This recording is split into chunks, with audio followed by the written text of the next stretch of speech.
Hello, lovely viewers. We are here with Tapewa from Uganda, Zimbabwe. Actually, he's one of the fastest guys in the world. He has this year he ran a wind legal PR of 19.93 seconds. That's pretty fast, and he has a legal 10.04 seconds. So he's the fastest guy coming out of JUCO this year. That is very impressive.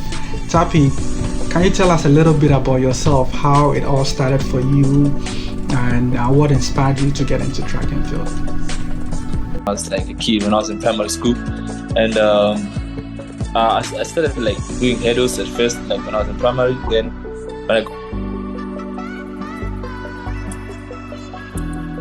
go soccer, I didn't know where to go exactly until I figured out that my talent was in track and field exactly.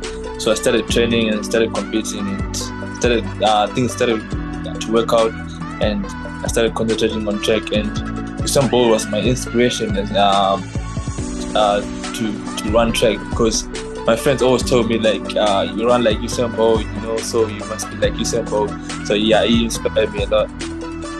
That is really awesome. I know Zimbabwe is not like very known for sprinting, and when it comes to sprinting, so did other factors aside that played a role in helping you get into the sports? Yeah, the factor that helped me like get into the sport, like I wanted to put myself out there, like to put Zimbabwe on the map, like using like the sprints events. So I like running fast when I was in primary school, when I was in high school, and my dad was like an 800 meter runner, 1.5 meter runner. So I wanted like not to be like my dad, but to be my own self, and to put Zimbabwe sprinters out there and the world map. So how did you ended up in New Mexico Junior College? How did that process started? Did you also compete for your country at the junior level, and did that play a role in helping you get to this level? Oh yeah, I represented Zimbabwe at the World Under 18 Youth Championship, which I held in Kenya, Nairobi, and I ran bad in my heat. I didn't qualify for the semis and finals, and I represented my country at the African Championships in Mauritius in 2022.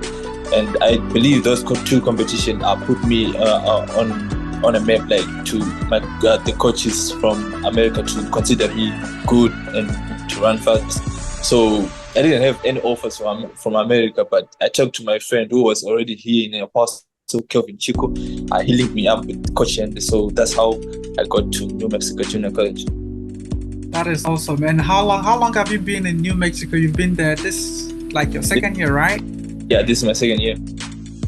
So how has it been working with your coach out there? Because you recently ran like 19.93 seconds and 10.04, which is the fastest time in JUCO this season, and your 19.93 happens to be a national record. How does that feel? Like, take us through the change and how you're able to end up with this time.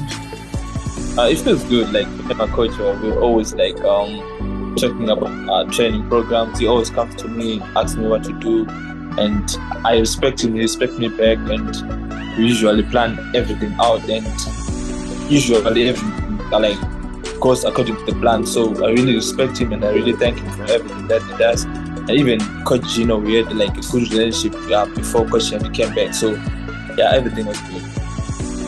That's awesome. And you've already qualified for the Summer Olympics. The last time you competed was in May. So are you preparing for any upcoming competition to boost your preparation for the Olympic Games?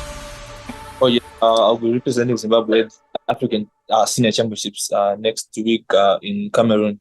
So I think that competition is going to boost me to prepare for the Paris 2024 Olympics. Oh, that's awesome. Do you have any expectations for the upcoming African Championship? I'm just going to have fun, nothing much. I'm just going to have fun and see how it goes from there. And then whatever happens in African Senior Championships, it's going to take me to Paris. I also saw in the comment section that you're going to Kentucky, signed for Kentucky. How excited are you for the new challenge? Because you know you're going to the D1 level, and it's going to be a lot of competition, a lot of competitors who are also trying to be at the highest level. So how excited are you, and how prepared are you for that next level? Well, I'm excited to join Kentucky track team. I'm so excited to join them, and I was discussing with my friend this other day, like seeing those NCAA D1 competitions on TV. They were like, "Oh, these guys are really fast. They're moving. It's gonna be hard for us, like, to compete against them and win. It's gonna be war." At the same time, I'm happy to go to NCAA D1, but at the same time, I'm scared, But at the end of the day, we're just gonna have fun. We're just gonna push each other with the other guys, which I'm gonna run against, and run some good times, Just to go. That's really great. So, what advice would you give any upcoming athlete in Zimbabwe who is aspiring to get to the level that you are, to be running fast times like you are right now? What advice would you give to that person or any upcoming athlete out there? First advice I would give them is to trust God and put God first before everything, because God is the owner of the whole world. He owns everything, and if you need anything, you just go before Him, ask Him, He'll do it for you. And secondly, we just have to be disciplined in our sport, because if you don't have discipline in our sport, it will take you nowhere. Because you just have to know when to do what you have to do at a certain time. If it's time for practice, just do the practice. If it's time for school, just do schoolwork. Time for class, study, just do everything at that moment. As college students, we sometimes get carried away by fun at college, but we just have to be disciplined enough to know what to do at the same time.